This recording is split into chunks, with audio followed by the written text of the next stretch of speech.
What is going on? Welcome back to the Pipeline Profits Podcast. If this is your first time, welcome. If you've been with us before, welcome back. You guys know that this is the podcast that is focused on all things sales and marketing. How do we make real estate agents, great real estate agents, better than what they are, buy their time back, and give them additional skills? And today, we got just a guest for you to help you guys on that mission.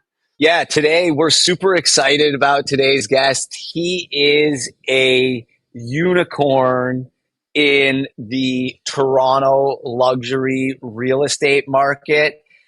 He was able to break in and really become a killer in the uber competitive Toronto luxury market in his 20s. And this is a market, for those of you that aren't in Toronto, that is dominated by grandparents. And, you know, other than having known for having the best hair in Toronto real estate, he's known for being that unicorn that was able to break in and dominate the Toronto luxury real estate market.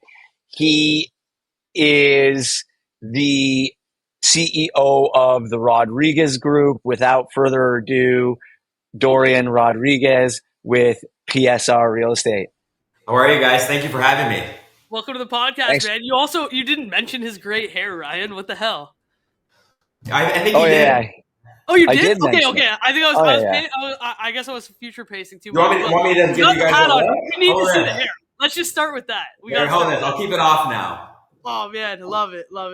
Okay, that was my mistake. I already messed it up. That's how we love to roll on this podcast. But welcome to the podcast, man. We're super stoked to chat with you about your story and shed some light on how maybe some other agents can become unicorns in the luxury space like yourself. I appreciate it. Thank you for having me. I'm excited. I've seen your other podcasts and I just like how fun it is and so organic, which I appreciate. So let's go back to, you know, we talked a little bit before the show and you mentioned that you had got into the industry at 20, right? So 20 years old is quite young. You know, I thought I started young. I was 25. You beat me by 5 years.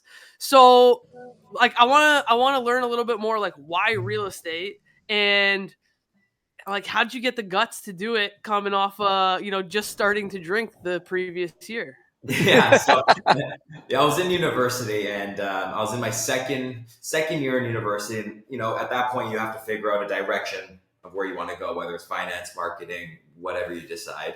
And you know what? The funny thing is I actually like all aspects of business. So I like the financial part. I like the marketing part. I like the little things like organizational behaviors. And I really enjoy every aspect of business. And I found instead of pigeonholing myself into one little area, I wanted to do everything. So I was in my third year at this point and I'm like, okay, let me explore different options. And my old personal trainer at the time, I'll never forget his name, Andrew Jones. I call him my second father. I love that man. So he kept noticing at the gym, everyone kept talking to me. And I'm a bit of I'm a loud personality. And I could talk to a wall. So essentially he just said, he's like, my wife's a real estate broker owner. I think you'd be an amazing realtor. I'm like, what do I want to do real estate for? Like, I know nothing about it. I don't have any family. The only thing I've ever watched is $1 Million Listing. So, you know, if that's how it is, I love real estate, but reality is I don't think it's like that. So he said, you know what, why don't you sit down, talk to her and go from there? I sat down with her and I really enjoyed our conversation. So I decided to get my license.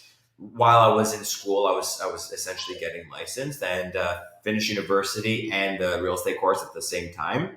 And that's it. Went in and started doing it. Right away.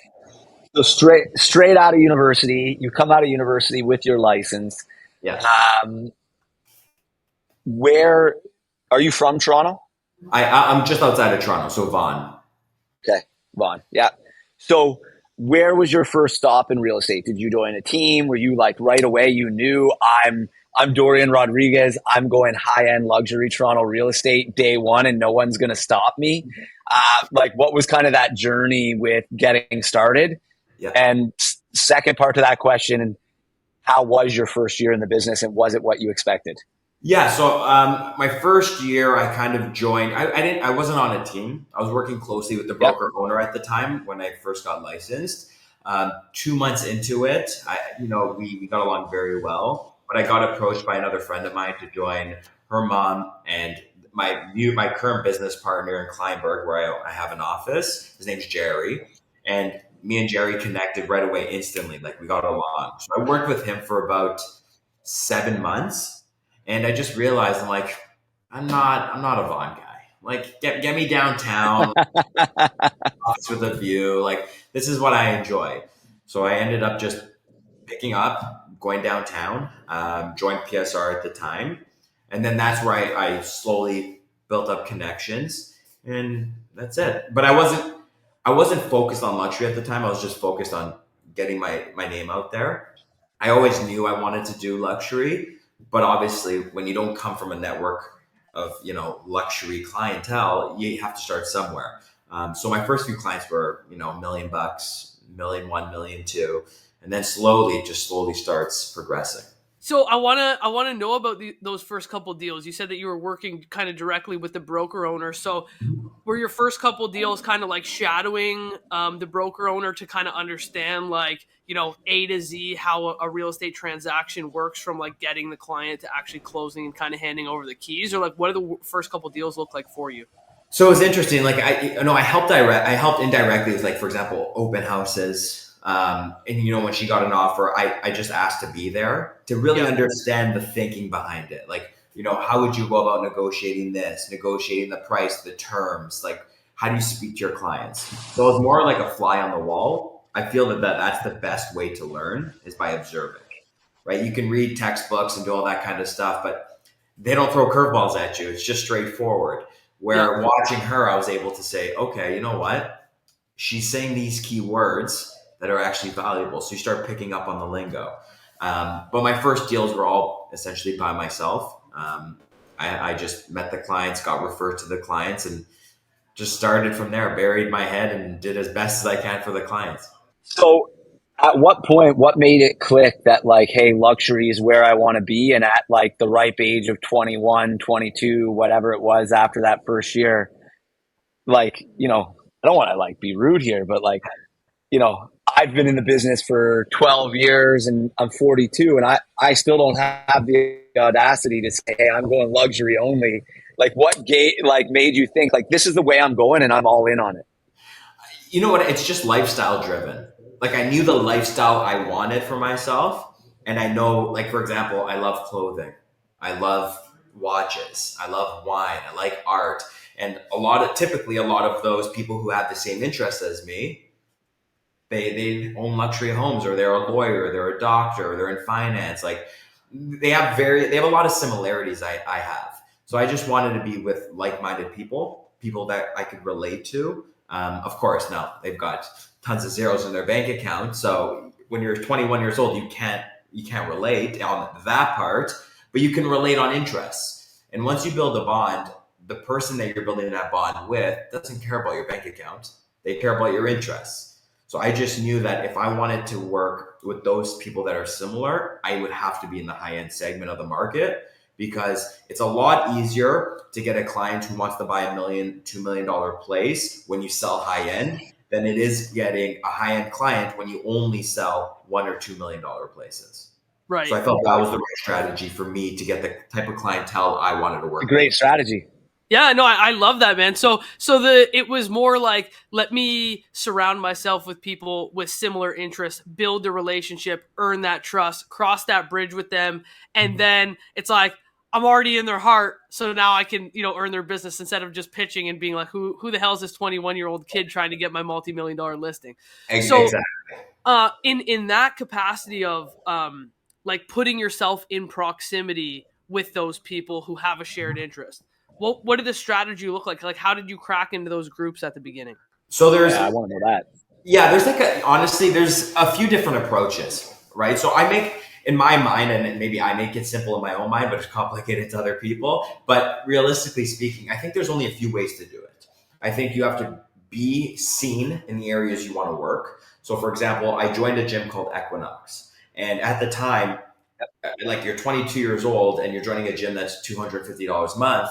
You're like, okay, like, this is expensive, right? But going there, meeting those people, and going at the same time, you just slowly start to understand people. You start to meet people, and you become a familiar face. So joining that gym made a difference. I used to go to coffee shops, same coffee shops every day, meeting the same people, being seen. And, on a work-related front, I started to understand the market in the area I was hanging out in. So when people ask me questions, they don't need to know what I sold or didn't sell. They just need to know that I know everything about that area. So, for example, if you're going to a gym in Yorkville, the likelihood of you living in Yorkville or surrounding Yorkville is extremely high. So as long as you familiarize yourself with the local area, you'll become an expert by speaking knowledgeable on that topic, on that area. And then another thing I did, which at the time I didn't know I didn't do it on purpose. It kind of just fell into place. I met a mentor, and my mentor became my old business partner. And you know what? He's taught me a lot. I met a lot of new people, and honestly, it just became a nice little way of getting in the door by getting a little bit more help than doing it by yourself, where yes, you can go meet those people organically, but you're getting a little edge on other people. So would you say there was one thing outside of the gym? Like, you mentioned wine, you mentioned art, you mentioned your love of clothes. For each of those things, like, did you have a strategy of like, hey, I'm going to go hang out at like these art gallery openings and like, which I feel like as a 22-year-old, you'd be super noticeable at because it's probably mainly people in their 40s, 50s and above.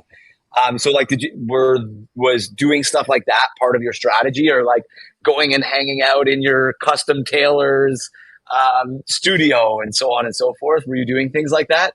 Yeah, 100%. So to me, the whole business is being seen. You can do it. You can do 50 deals with the same client, but the minute they forget about you, you're done. Because then there's realtors like me who are going to be on your client or on every single client or every person I run into. You're going to have a hard time to beat that, because in this business, it's not about what you know, it's about who you know, in my opinion. And the more people you know and the more people that remember you, the more transactions you're going to do. So just by me hanging out, like for example, I get my clothes relatively at the same place and I just go there. So they always introduce me to clients when they're in there, just meeting new people. The restaurants I go to, you get the same table, you see people you know, you say hello, you start talking, right? And sooner or later, you have people that you just think are helping you. Like, for example, the waitress at the restaurant. They start to know who you are. You speak to them. You're really nice. You're friendly. They're your biggest advocates. They're the ones saying, hey, like, that guy does real estate. I overheard you talking about real estate. Like, go talk to him. And then slowly, it just becomes organic. They're just like, you should go speak to Dorian. And then once you meet them, you have to obviously show your knowledge. But having that foot in the door makes a huge difference.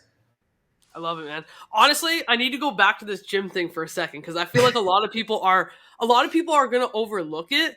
And it's like a ninja. This is a ninja strategy that a lot of people are way too like tight with the purse strings, and they don't look at how can I take a traditional expense that I have on a monthly basis and turn it from a liability into an asset for my business.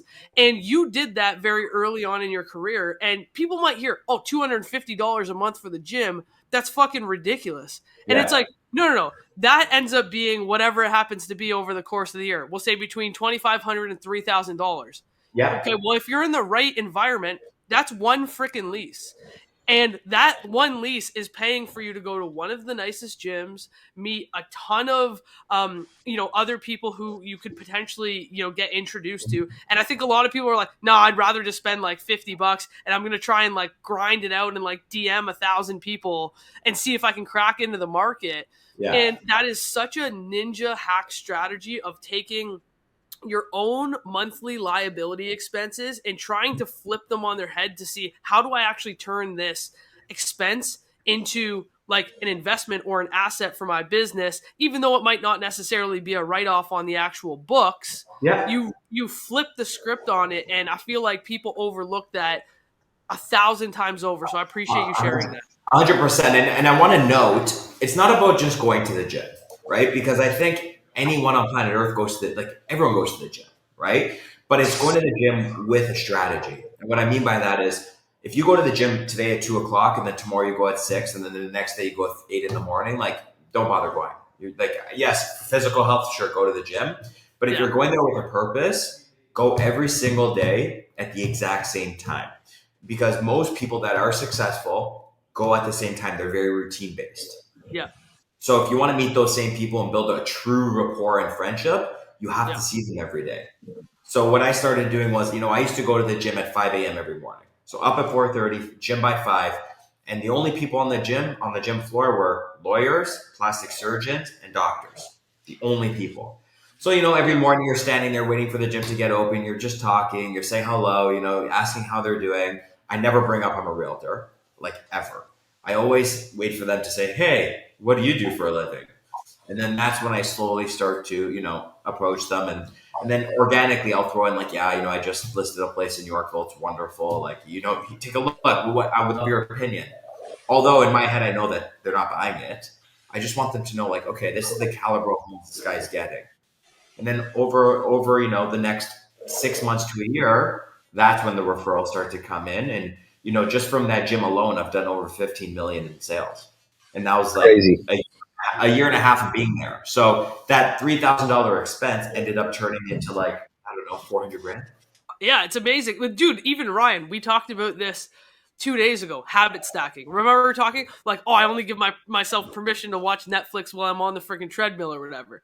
And so many agents are like, I don't freaking have time to go to the gym because I'm so busy. And it's like, no. The gym is your business. So talk about habit stacking and putting yourself in the right place at the right time. It's like, I haven't never gone to the gym and come out worse after doing a workout, right? Never. And sometimes we don't carve that time out. So to be able to say like, I'm actually going to go into the gym with a strategy to get clients, it's like, well, I'm working anyways. I might as well get a workout in the midst of it. 100%. Like, I just joined at my new gym, a squash, like the squash that we have. So I'm at a new gym and it's pretty much executives only. It's on Bay Street. And we have like this squash thing. So you can have a normal membership, which is just the weights and everything else. And then you can have the squash membership on top of it. So I just joined squash and never played a day in my life. But you want to bet how many people I'm going to meet playing squash? It's just another way of looking at, one, you're getting amazing exercise, so it's good for your health. Two, you're meeting people that, how else are you going to meet? You'll never run into them. They're always working. Yeah. So it's just a different avenue. What I love about what you're doing is you're being so consistent with your lifestyle choices, right? And what I like when I heard you saying this, you're also exuding loyalty to everything you like. Your clother, the gym you go to, the coffee shops you go to. And I think that like subconsciously, the people that are seeing you do that will also become loyal to you. And I just love that consistency piece because I think like too many agents, it's like shiny object syndrome. And they're like, yeah, I'm going to join this gym. And then after 2 months, they don't get a piece of business. And they're like, it's a waste of money. I'm going to go join another gym.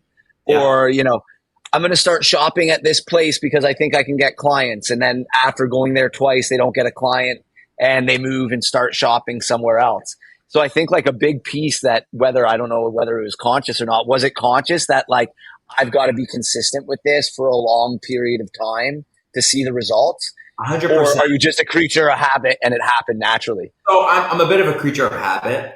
Like that's just how I've always been that way. But how I look at everything is like, you have to do it for 6 months to a year to truly get feedback. Like I like tracking data, right? So for example, every year for Christmas, like I know agents that send out cards and give bottles of wine and listen, I love that. Good for you. But like if I get a card, I'm like, this is lovely. And then I chuck it in the garbage. Like I don't, what am I going to do with it? I just made a YouTube video on this to tell realtors to stop wasting their money. So we're in the same league here. 100%. So you know what I do now? So I even have all my numbers here. I can show it to you guys. I literally send Christmas videos. So I track all the ones I've sent, how many were opened and how many responded. If you look, there was only, and I have a whole list I still have to add. There's only 2 people that opened it that never responded. So I'm looking at this. I'm like, okay, I'm going to send a Christmas card where they're going to get it, throw it out. So money, goodbye. Then I'm going to not get any responses, so I don't know if the client even got it. It's awkward. Do I reach out to them to wish them a Merry Christmas now? It's weird. Or I just send them a beautiful video on Loom and I say, hey, I appreciate our friendship. I hope you and your family have amazing holidays. I look forward to catching up in the new year. They respond back saying that message was so sweet and thoughtful. Thank you. I look forward to seeing you. Small touches. It's time efficiency. I really, really, really care about time efficiency and I hate wasting my time. So everything I do is very much strategic with how I allocate my time. Until I get to 7 o'clock at night, then the Leafs are on and then my time's out the window. I'm watching that. But other than that, everything is very strategic. You have to be, right? You only have so many hours in a day. Yeah, so, I honestly, the tracking thing is amazing. And I think anybody that we've had on this podcast or anybody that we know who's successful, it's not by a fucking fluke. No. It's because you're okay, I did this many videos, this many people watched the videos, and this many people responded to the videos. And I think people are well, if I send 100 videos out, are 100 people aren't going to watch them. I'm yeah, but you sent 100 freaking cards and not one person got back to you. Not right? one. So I see that you manually do it, but do you have any so what I do is I manually do it, and then I have an Excel spreadsheet for the year, and I have my lead tracker. Because I want to know where they come from, who they come from, so I can hyper focus on my VIP clients. And then I have my video tracker, which essentially my Christmas videos. This is how much is said. I want to know exactly the percentage of people that respond back. So I think right now we're at about 85%, which is really good. Yeah. And then we have CMA trackers. So I do 3 times a year, I do CMAs for my entire database and I break it down by month. And basically I want to know where I should go my money, who the people is I should allocate more time and resources to. And I just like to know what's happening, right? Because the problem is with our industry is, their feet are on the couch. I'm going to wake up at 9 o'clock. Maybe I'll have a coffee with a client. Maybe not. I'll roll in around 11 and they have no consistency and they don't know where their business comes from. With me, I understand that if I touch 3,200 people a year, which roughly works out to 10 people a day, so 50 people a week, I'm probably going to hit between 40 and 60 transactions just based off those metrics. And now if I dig deeper into that, I would say 80% are all repeated referrals and 20% would come from, let's say social, sphere of influence, random web leads, realtor.ca. So I have a really good understanding of my business. And I think that's what makes a difference. If you can't understand where your business comes from, you're going to be throwing money at things that you don't need to. So I've got you're very system, driven and data driven, which I love. So as you were building up this network by going to the gym, going to these coffee shops and meeting new people, did you have a system in place to then nurture these people and stay in touch with them? Or were you just doing it all belly to belly organically? Or were you leveraging video and how did you know to move someone into that, let's say funnel? Yeah. So I'm not much of a drip campaign guy. I would love to get into it because I do see value in it for really, really cold leads. My issue is I know I'm not going to be consistent on it. So why allocate my time? With those people, what I did was I would just see them at the gym every day. So I didn't even need to put them in my database until we became really friendly and we started texting each other. The minute I get someone's phone number or email, they're in my database. Okay. So my first step for most people is, what's your Instagram? We follow each other on Instagram. You throw up a really cool piece of art, I'm going to comment back and be that's a beautiful piece. Where'd you get it from or whatever. You start building a small dialogue, right? And after a while, that small dialogue becomes, hey, why don't we grab a coffee tomorrow?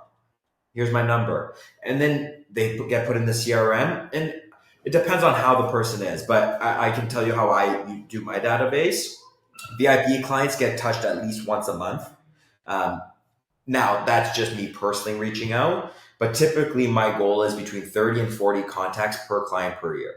So I'm really I'm not going to say hammering them, but I'm pretty involved in their life. Top of mind. Yeah. You're top of mind.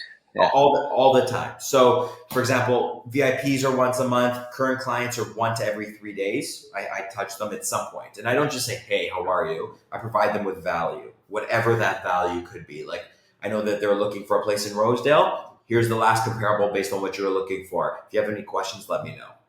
Give them my little snippet of it. Builders, I only usually hit once a quarter because they organically kind of reach out to you as builders. Sphere of influence is once a month. Cold leads once every 2-3 months, and then warm leads, I'm on them once every 2 to 3 weeks. Okay, so I have a question. You dropped a nugget about the getting the Instagram handle and whatever from the people at the gym. Yeah. But I know, okay, there's going to be someone who listens to this podcast. And by the way, this pod's probably going to drop, we'll say like mid-January. So everybody's going to be on their gym shit. Everyone's going to be on their gym shit when everyone's grinding. So I know that people are going to be like listening to this, like, holy shit, this is my strategy. This is what I'm going with. This is what I'm going to do. But they get to the gym, and then what's going to happen? They're going to be like this. They're going to be doing shoulder pressing, and they're going to be like, what do I say? Oh, and then they're going to leave and say, I didn't actually make any connections. Yeah. So you drop the nuggets of how to get their contact information once we're in the conversation. Yes. But how do they get the conversation started with somebody at the gym? So for me, I like to lead with compliments. That's just, it's what I'm comfortable, and it's what's most organic. Like I've always been raised where my parents always taught me, like, you know, let's say you're wearing a beautiful shirt that I like, instead of saying like, oh, I really like that shirt internally, like I'm going to go buy it. I'd be like, love your shirt. That's amazing. Like I would love to get the same one. Or you're wearing cool sneakers. Be like, how do you have the coolest sneaker connection of all time? Like, just be organic, like just speak to them nicely, and give compliments. I always lead with compliments. And then, you know, for example, let's say I'm doing bench press. I need a spot. But hey, brother, do you mind just spotting me right now? That'd be great. You do your workout, then you say, thank you. I really appreciate it. Like, if you ever need a spot, like, feel free to reach out. I'm happy to help. And then slowly that little thank you for spotting becomes like, hey, do you want to get a lift in this week? Like, I see you lifting heavy. And then slowly you can start building that rapport. But I'm not one of those guys that walks in the gym and just like walks around saying, hey, you looking to buy and sell real estate? No. You sure that's not the strategy that they should use? That's not the strategy. No, that is not it. Go talk to a guy mid-bench press. Hey, buddy, I heard you were in the market. Like, that's not going to get you clients, right? But hand them a brochure for one of your listings. How amazing would that be? Mid-set. No, but honestly, it would be so good. But I think really leading with compliments is the biggest nugget that people should take away.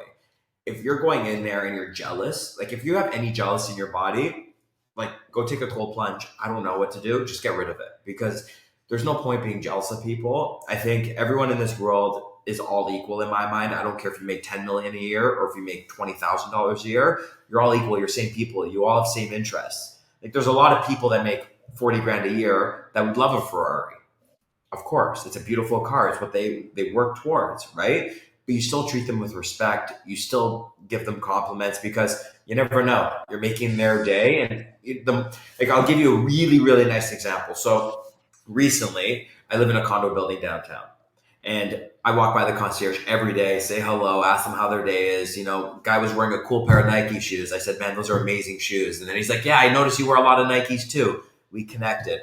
He recently said, he's like, my brother and I are looking for a place. And like, would you want to help us? I said, listen, I have an amazing team. We can definitely help you out. So just off being really kind to a concierge, where most people, like, and I see it, most people are like not that friendly. They walk by, they don't say hi, they don't acknowledge them, but they're people. So I walk by and I give them bottles of wine all the time for Christmas. And, you know, throughout the year, I'll buy them gift cards to Starbucks, just to say thank you. Like, they're still taking care of me at the end of the day because they're watching our building. So little things like that ended up building rapport. And now my team is helping him and his brother get a new place. So little relationships like that. And it all started with a compliment. And it was a real compliment, not like, okay, I hate this guy's shirt, but let me tell him it's a nice shirt. People can tell you're lying. Yeah, but you know what? Yeah, so you look for something. Sleep on the concierges, man. I feel like way too many agents sleep on their concierge. like my concierge has hooked me up so many deals when I was living in my condo because if you treat your concierge nice, all they do all day is talk to people who live in condo buildings. 100%. And I think that way too many agents just like overlook that relationship, but it was actually one of the strongest relationships I built early in my career when I was living at the condo, because he would always just call me up and be like, this guy's down here right now and needs somebody to help lease or list their place. Can you come downstairs? I'm like, yeah, perfect. But it makes a difference, right? Like, I think the problem is not the beginning of your career, because I think at the beginning of your career, everyone's very grounded. Everyone's kind of like, part of my language, everyone's kind of eating shit because you need to just like start building up a client base. But I think once you start making real money, the ego starts to go, right? But what I've been able to understand is like, listen, everyone went through it. Like, there was a 6-month period where I thought I was the best thing since like Nutella. I love Nutella, by the way. So I thought I was the best thing since Nutella. But the reality is, it's like, it's not the case. I realized that my day-to-day, the more value I give, the nicer I am to people, the more the universe gives it to me. Right. What made you shift? Like, you had the 6 months, and then what was that moment that made you crack out of it? So I do a lot of self-reflection, and I don't meditate or do any of that because I'm a bit of ADD, so like that won't work out too well. But I just sat there and I'm just like, I'm not that nice. I'm like, if I was someone, I probably wouldn't want to like overly be friendly with Dorian. Like, I just didn't feel, and maybe it's just me being overly hard on myself, because at the time I was still getting a ton of clients, but it was just like I wasn't feeling like myself. Myself, I'm very bubbly, I'm very nice. But you know, as you get older, you become a little bit more tougher, right? A lot of more things happen to you. So finding the balance between being tough, being genuine, being nice is a very tough balance for a lot of people when you start hitting success. So I feel like that's where it switched. I'm like, you know what? Just get back to what you were doing before. Be yourself. Like, you're nothing special. Like, there's people that will crush you in this industry. So let's go.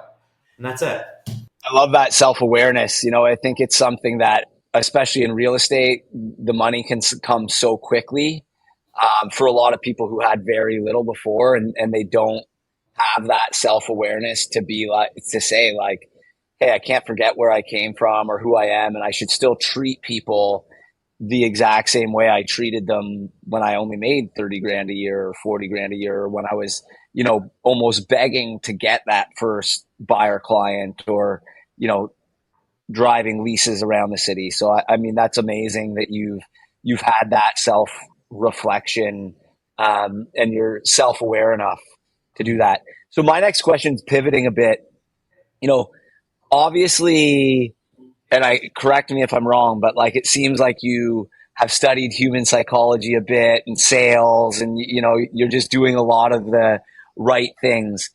Is there one book that you read or have listened to that you think has like really benefited you in your real estate career and has made you maybe better with people, or has set your mindset in that place that you're always trying to be value add, so on and so forth? So I would say there's a number of different books. I'm really heavily focused on the real estate driven books more than, you know, anything else. Seller Like Sirhan, obviously Ryan Sirhan's book was a very big eye opener for me with regards to systems and understanding it. Josh Flagg just came out with a book as well, and his book was very much about being seen, which is, I think, a different part of the business. So like, those are the two books that really helped me understand, you know, the real estate aspect. The biggest one for me that was more internal, that I read when I actually got COVID in Palm Beach probably 3 years ago. And I was there by myself for 2 weeks. So I bought the book, The Alchemist. Yeah. And my God, that was such an eye opener to how powerful the actual universe is. And once I realized that, I'm like, what's the point being an ass? Like, there's just no point, because you're an ass. Guess what? You're going to be treated even worse. And it just, I love that you mentioned that book, because I think like most of the time when we ask this question, it's always like business book. But sometimes you're like, dude, I don't want to like listen to or read another business book. I just need a bit of a break. Yeah. But you kind of feel guilty at the same time. So The Alchemist is a perfect little hybrid of like getting a bit of a fable or like a story in. Yeah, it's a great adventure. You're like, it is 100%. You know what? Everyone is so into like, I'm going to say the Grant Cardone phase. Yeah. Where it's like, cold call, work harder, be strong-minded, move on. That's not life. That's not the realities of life. Now, don't get me wrong. When it comes to my business, I'm a shark. That's who I am. I take a very New York-minded style to my business, and that's just how I operate.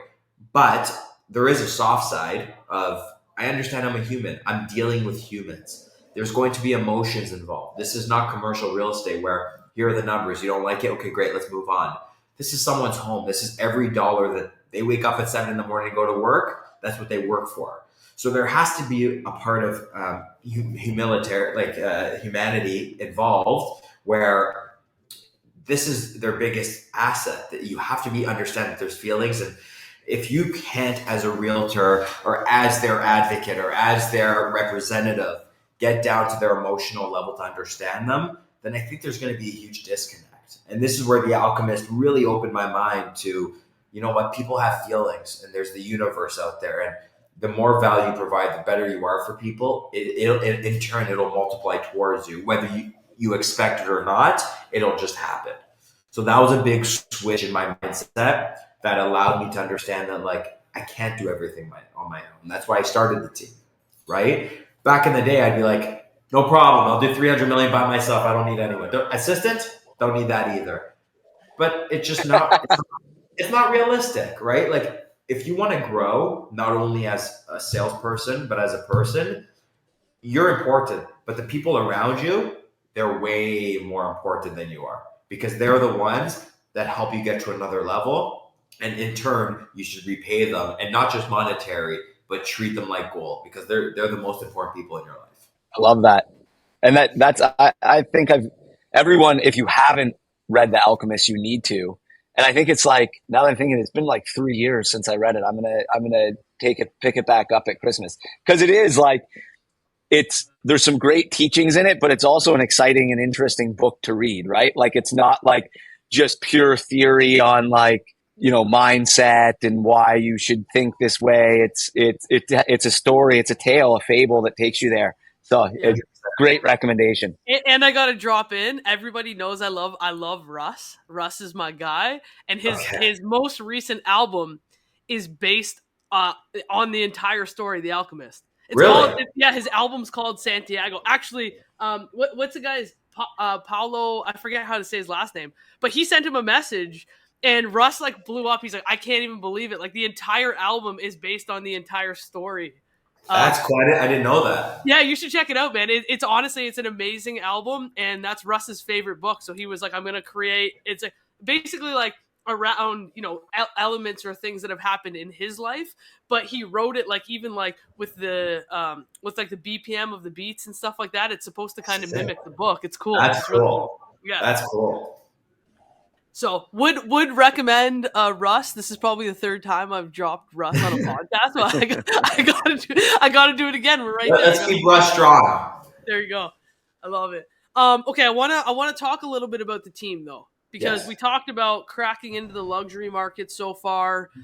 We talked about some different strategies on doing that, getting yourself in the right headspace, strategic alliances that you can have in your business, the trap that a lot of people get in where it's like, I don't make money. I feel like it's like, between like 200 and 400,000 GCI is like asshole territory. And then it's like, once you crack out of that, you're like, I don't know anything at all. So it's like that kind of like messy middle of like where you maybe, you aren't necessarily operating like yourself or like someone typically would. But the thing that breaks you out of that, like you said, is the team. And you mentioned having a mentor and leveraging other people, not on the client side of things, but internally within your business to help you level up. So I want to talk a little bit about that journey of having the mentors and then transitioning into becoming a mentor now. Yeah, I think when you're first starting out, having a mentor is extremely important, right? You learn things quicker. It expedites your career. You also have more opportunities. Now, what you get with the opportunities, you have to actually work it like it's your own opportunity, but you just have to work it. So now transitioning to a team. How I'm looking at my team is, and I tell every team member this, and every person that interviews with me, if you're coming to a team for leads, I'm not taking you. You'll still, don't get me wrong, they'll still get leads organically, right? And I'll get them leads as well. But that's not why you join a team. In my opinion, joining a team is for the mentorship and the experience. And if you do it right, you'll expedite your career from year 1 to 2 to year 8 right away, just because of the knowledge you're learning. Yep. So how I structure my team is very simple. I want it to be very much a community on my team. I want everyone to feel important. I'm not trying to get rich off my team. Okay. A lot of people, when you have a team, they want to get rich off their team members. They're like, more money for me, more money for me. How I look at it is, okay, I'll give more to my team members, but it'll free up my time to get more business. So if I make more money, my team members will make more money. So if they make a lot more money, there's a lot more loyalty. And to me, I value loyalty. It's one of my biggest things. And if I could show them loyalty to how I'm treating them, and I'm not treating them like they work for me. I treat them like partners. And that makes a really big difference. And do you have a target kind of avatar for someone who's joining your team? Like, do they have to have a certain level of experience, or what? I don't take on new agents. It sounds bad, but I just don't have the drive to do that. I want someone with an existing book of business. I want someone with a professional look, professional attitude. I want someone who wants to work, and I want someone ambitious. Right? Okay. I think anyone, like, I've been given opportunities and people have asked to join my team where amazing connections, amazing database, but not motivated to work. And I didn't want that because it would ruin the culture within my team. And I don't want that. I want everyone on my team to get up in the morning and be excited to come see the team members, excited to ask questions. And when I'm not here, I'm on, for example, I go to Europe every year. So when I'm in Europe, they're excited to communicate and learn from each other. That to me is more valuable than having a team member bring in a few extra dollars for the team.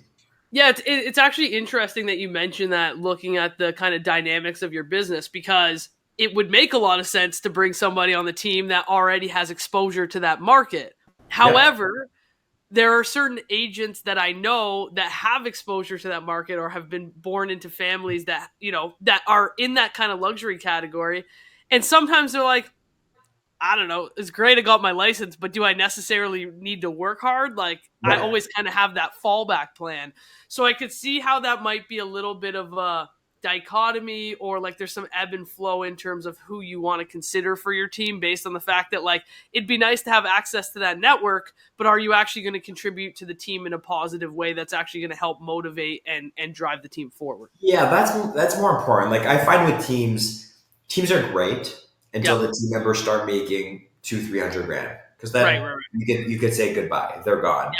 But if you create a model, like, I'll give you a really good model. So have you ever heard of the Hudson Advisory Team? No. So they're a team in New York, started by a guy named Stephen and Clayton. Okay. They used to work for Frederick Eklund. Okay. They created their own team, and what they ended up doing was they ended up providing their team members with a lot of value, and their retention is so high. They not only give them leads, but they give them, like, autonomy, and they also, like, make them shine. They provide them with opportunities. Now the loyalty is high, so now the turnover isn't as high. Okay. I don't want a team where the turnover is extremely high, because then you're just rebuilding and you're teaching and you're mentoring, you're doing all these things that I don't want to deal with. Yeah. I want to be able to look at my team and be like, I got you. Whatever you need, let's go. I'm not trying to get rich off of you. What I want to do is I want to help build the brand. I want to help build you as an individual. And I want to give you the lifestyle you want. Because here's the difference. Like, my goal, and I've said this before and I'm going to continue to say it, I want to be number 1 in Toronto. That's my goal. I don't care what it is. That makes me happy. Yep. Other people are like, I want to make $200,000 and I'll be super happy. Everyone has their different goals, and I want to help them get to whatever their goal is. Not everyone has the same goal as I do. So, and how do you, with your team? So how many people are on the team now? So I have 2 right now. Okay, so you have 2 additional agents. What does the structure look like? You guys meet daily, like the team meetings? Like, how does it look? Like, what's the structure within the team internally? So I have a weekly meeting with the team. Okay. So every Monday we have a weekly meeting. And then after the meeting, I sit down with both of them separately and we do accountability for the week. Okay.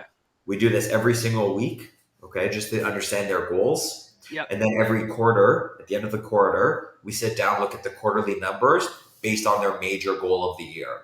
Okay. So I have them all fill out a business plan for the year with transaction goals, monetary goals, even reading goals, family goals, vacation goals. I want to sit down with them and say, okay, you said you wanted to take 2 vacations this year. We're now in the 3rd quarter. You haven't taken any. Why don't you take a weekend, go away? Because I want them to not only work hard, but I want them to enjoy their life because in turn they'll work harder when they are here. Absolutely.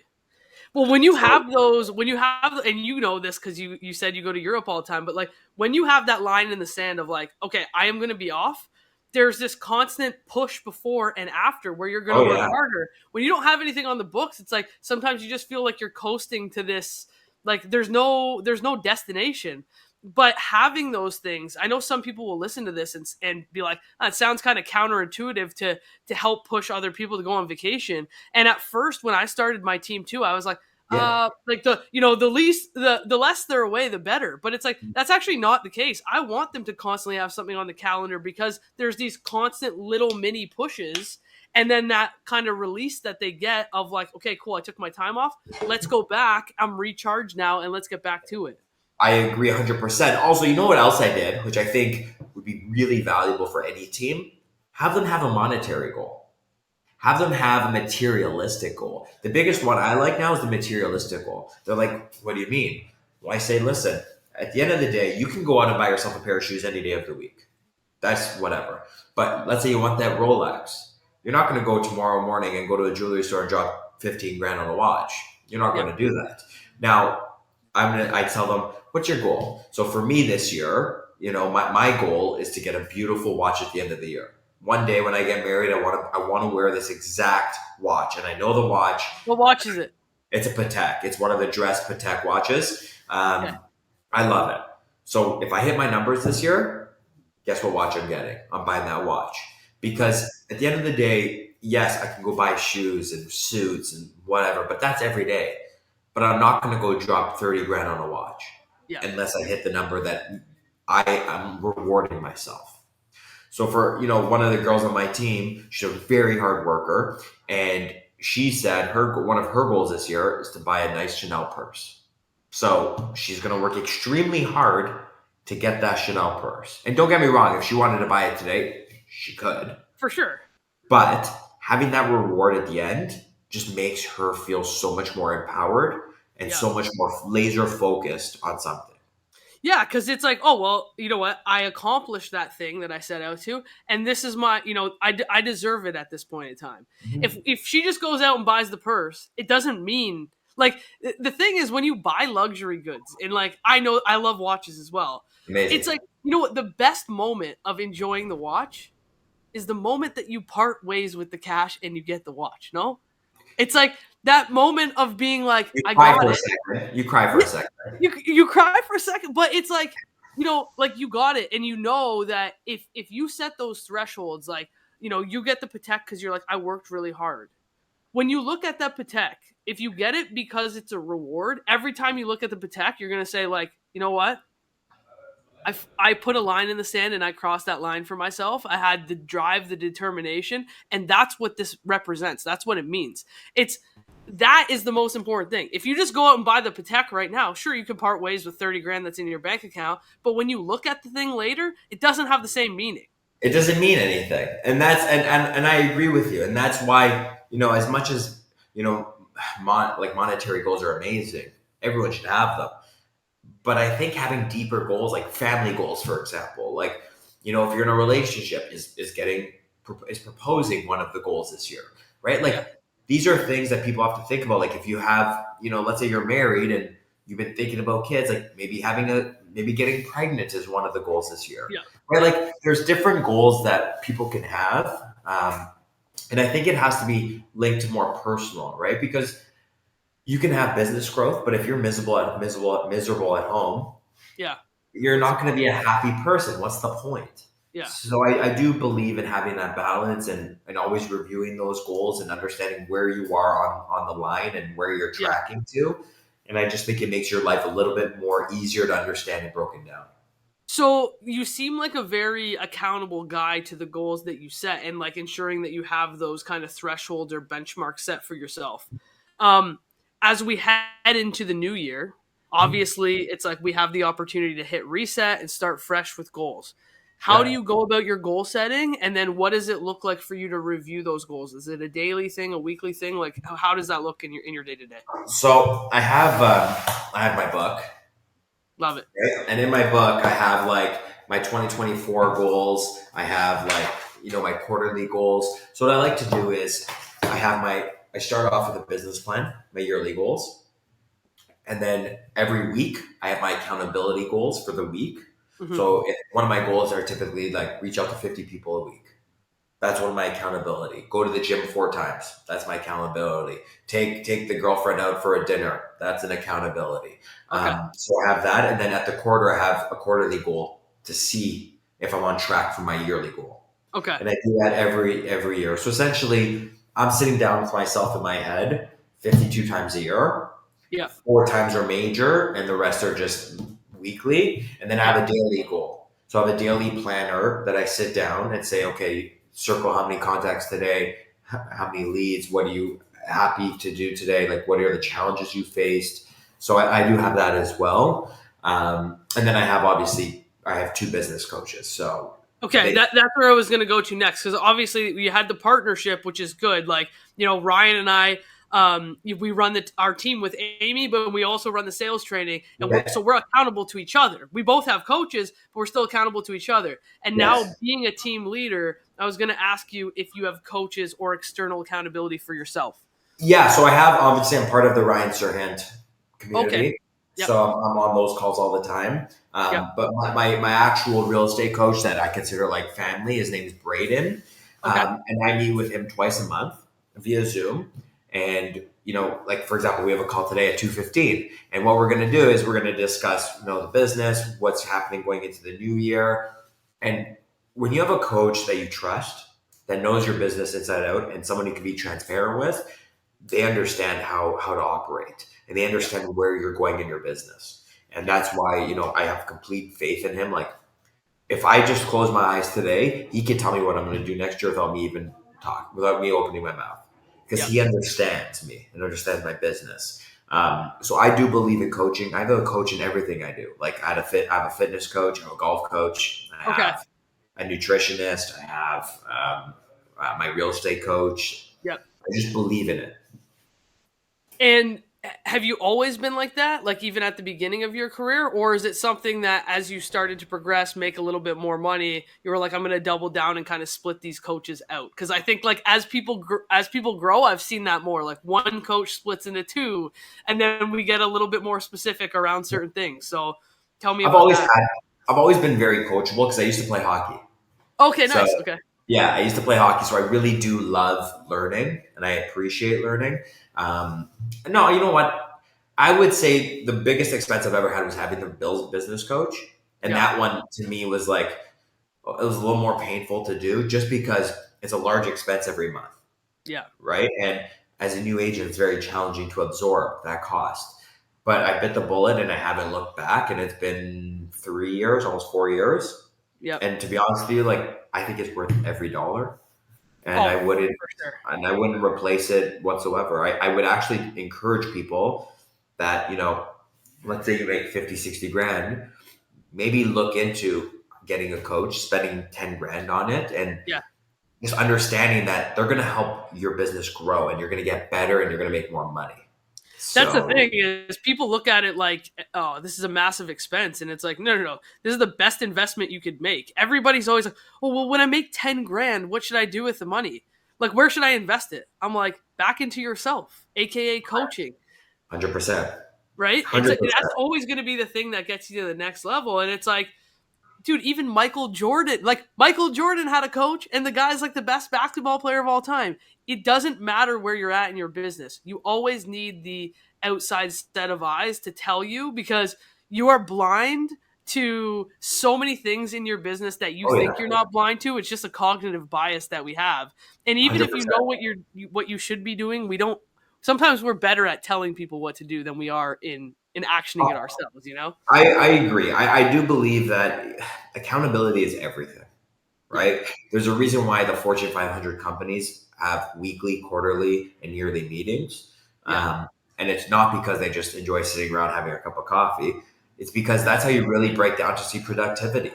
And as realtors, it's extremely challenging to be accountable, because who's going to call me in the morning and say, why aren't you in the office? Yeah. Absolutely no one. No one cares. Totally. Right? Totally. So having that external and internal accountability really makes a difference. But it also makes you think outside the box. Like the community I'm a part because of Braden allows me to learn from other like-minded individuals. And some of the ideas you get, you're like, oh my goodness, like, why did I think of this? And then you implement it in your business. And it's such an easy thing to do. But unless you get taught it or you learn it from other individuals, you won't implement it. So it's those little nuggets that you take, and you're like, I spent whatever $30,000 a year on this coach, but it taught me this one little change that I made in my business that made me 100. It wasn't even the monthly meetings; it was the one little thing, right? 100%. The small nuggets make a difference. That's why, I love podcasts, for example. When I'm on the treadmill and I'm running, I'm thinking about the podcast that I'm listening to, and often I'm listening to other realtors, because if I can take away out of that hour podcast one thing that I can implement consistently. Let me use this word and make sure people understand this word consistently. That's the only way you'll see results. And if I can take that away from that podcast, that hour was worth every minute. I love it. Well, that actually brings us to our full hour. And I think that you dropped so many nuggets today, man. I can't thank you enough. I mean, we just got to know each other. I feel like I could talk to you for 10 hours. Oh, this anytime. You have my number now. Call me anytime. Yeah, no, I'm gonna have to. I really enjoyed our conversation. I want you to leave the viewers with one thing, because we're kind of capping off this conversation with accountability, coaching, external things that can help people to get to the next level. So if you're a new agent or you don't have a bunch of money to invest or whatever, what are 3 inexpensive or free resources that could be a specific podcast, a book they could read, whatever? What are 3 things that you could recommend someone take action on right away? So I'm gonna phrase it a different way. Sure. One, I would say, don't be afraid of asking for help. Okay. Love it. As a new agent, would be a great idea. You have people in your community, in your office, that are heavy hitters and do a lot of business. Don't be afraid to go up to them and say, hey, listen, I don't have a lot of clients. I'm new to the industry, but I can make you one promise. I will work harder than any other person in this room. Let me help you for free. And the key word there is free. Okay. So I think that's one really important tip. 2, because you're newer in the industry, you have to have some sort of direction. Get a free CRM and input every single person you know in there. It's easy, it's free, and the only thing it costs is your time, which as a new agent, your time is not as valuable unless you're making substantially more money. You need to go in there and follow up and get to know those people in your database. And the last thing that I would say as a new agent to do, scream from the mountaintops you're in real estate. It's free. Use your social media, leverage your social media, and come across as a genuine human, not as a salesy salesperson. And I think if you can do all 3 of those things, I think you'll start your career running, and you'll just be a level ahead of everyone else starting at the same point as you. Those are 3 ninja hacks, man. And it's, you know what, the best part is all 3 of them are free. Yeah. All 3 of them make a massive difference or will absolutely skyrocket your business. It's those of you who are actually going to go out and take action on it that are going to see the results. That's not going to cost you any money to do, just your time, and you will see results, but you got to do the work. Consistency is key. In everything you do in life, you have to be consistent. And if you are, you will reap the benefits. I love it, man. Well, what a great way to cap off this episode. We really appreciated having you. You got your Instagram handle there. Yes. However, for those that are listening, where can people find you? Because you guys should all go follow Dorian 100%. So on Instagram, you can follow me there. If you ever have any questions, honestly, DM me. I'm very easy to get a hold of. I'm more than happy to help. I'm happy to have a coffee and sit down. Reach out there. You can find me on LinkedIn. Like I'm pretty much everywhere, but Instagram would be the best place. And like I said, I'm very transparent. If you have any questions at all, just call me. I'm more than happy to help. I love it. So for those of you guys that are listening, not watching, it's at Dorian X Rodriguez. Go follow him on Instagram. Give him a shout out for an amazing episode. He dropped so many bombs for you guys to take away and implement in your business. So thank you, man. We appreciate your time. I just want to say thank you. Your podcast is wonderful. And I think whether you're a new agent or an experienced agent, they can learn so much from you and Ryan. So honestly, I appreciate your time and thank you for having me. Thanks, man. Yeah, I know Ryan would say bye, but he froze a little while ago, so we just let him. Oh, yes, it's okay. He looks like a model right now, so it's okay. That's all good. All right, thanks, man. We appreciate it. Take care. Thank you.